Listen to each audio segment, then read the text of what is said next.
Hi, welcome back to Classic Guitar Rock. My name's Jeremy, and today we're going to look at another album you should own. And this one that we're talking about today is not super rare. You've probably seen it. Maybe you haven't. It is Rush's Fly By Night, a great album. In fact, I just got it. I have got an old scratched up copy, so I ordered. This is a brand new copy on 180 gram vinyl.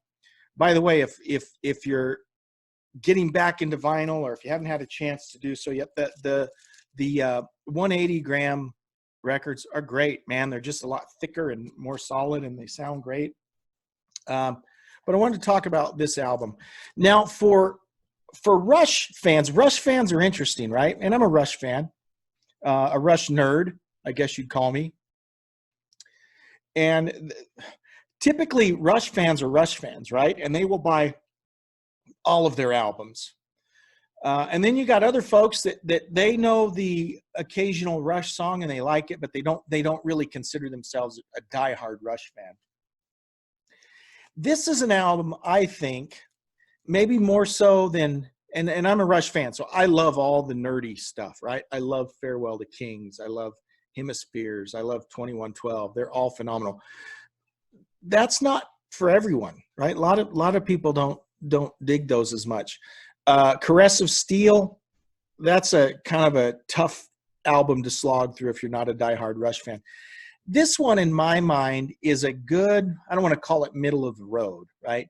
But this is I think an album that sits well in the collection of someone who maybe isn't a diehard Rush fan. You've probably heard Fly By Night on classic rock radio.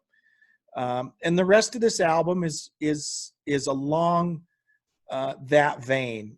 There's Bytorn the Snow Dog, which is a little, it gets into the epic nerdy stuff that Rush fans really like. Other than that song, it's this pretty accessible, right? This is from 1975, right? Gotta make sure I got that right. Yeah, 1975. And I'm sorry, 74 or 75, whenever it is. It's their second album.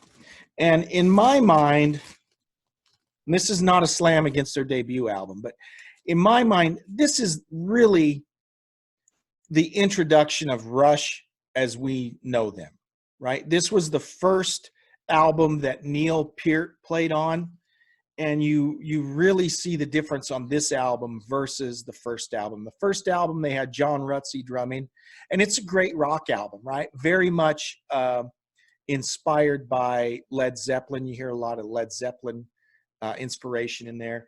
This one, they start to really, this is the beginning of them becoming Rush. And I want to show you something. It's just kind of interesting. One of my favorite liner notes here. I have to pull it out here. I just opened this, so I haven't, okay. It's one of the great things. Now, originally in the actual old version, this is your actual sleeve, right? You have a two-sided sleeve.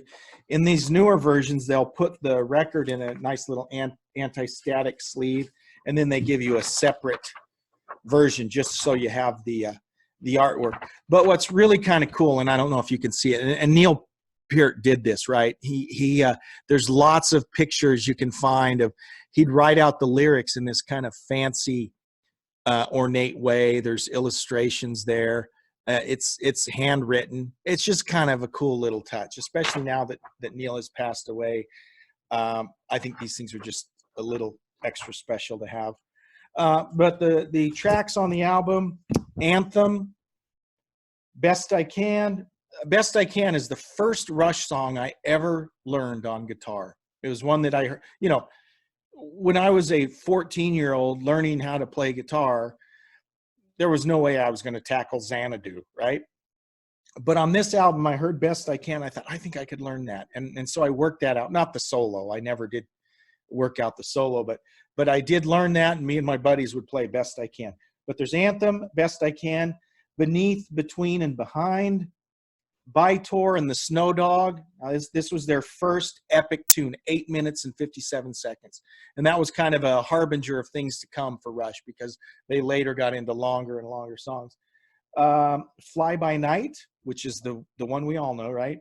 Making Memories, Rivendell, which is, yes, it's about that Rivendell in The Hobbit and Lord of the Rings, right? There's the words to it. It's even got some little Tolkien-y runes down here.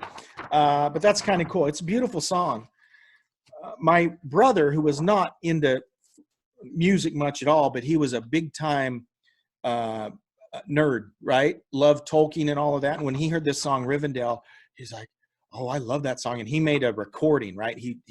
This is back in the day when you would, you had your stereo with the cassette recorder and you'd make your own mixtapes. He had this nerd mixtape that had like Rivendell on it, and it had Ramble On by Led Zeppelin because it mentioned Gollum in it and all of this stuff. And he had his own little collection of nerdy progressive rock songs that had to do with that nerd stuff. But it's a great song.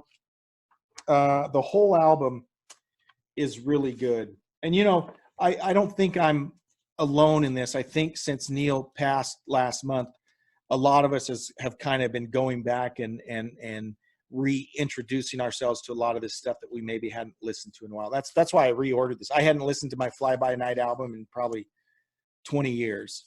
And when I pulled it out and it was a little scratchy, and I thought I'm going to get a good copy of this. And I did. And you're impressed, obviously, with Neil Peart. And you got to think of, at the time, he was probably, 24 years old, something, 23, 24. I don't know how old he was, but just a young kid. And he's writing these songs, and they just got better and better with age. So you have an appreciation of him, obviously. But even Alex and Geddy, those guys were so underrated, especially Alex. Alex never gets the credit he should. He's I think he's in my top 5 of guitar players. The guy was playing stuff.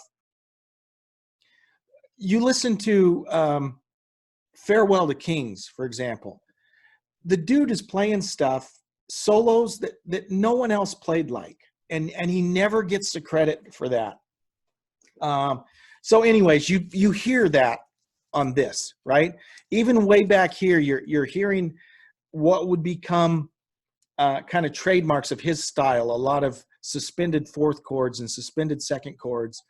And it's just great stuff. So if you do not have Fly By Night in your collection, get it. This one's a little hard to find, at least here locally. I looked and scoured at the various places around here that sell records, new and used, and could not find. I think there's been a run on Rush albums since Neil's death, but you can order it. I think this was like $22. I got this, but it's a great album. And even if you're not a diehard Rush fan, I think this is an album that you would enjoy and appreciate. Thanks for watching. If you haven't already subscribed, please do so, and we'll see you next time on Classic Guitar Rock. Thanks.